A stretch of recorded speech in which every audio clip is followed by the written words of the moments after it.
Misschien denk je dat sportprestaties alleen is als je jong bent. Maar kort geleden werd ik wereldkampioen op de 3 kilometer in Florida. En zoals je ziet, ik ben geen 20 meer.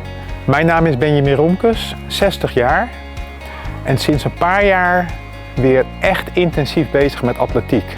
Bewegen geeft mij het ultieme gevoel van vrijheid. Ultieme, eindeloze ruimte waarin je bijna als kind zijn weer kunt spelen. En bewegen is voor iedereen, ook voor jou. We kunnen bewegen op elke leeftijd. Dus doe mee aan de Limburgse Beweeg- en Beleefweek.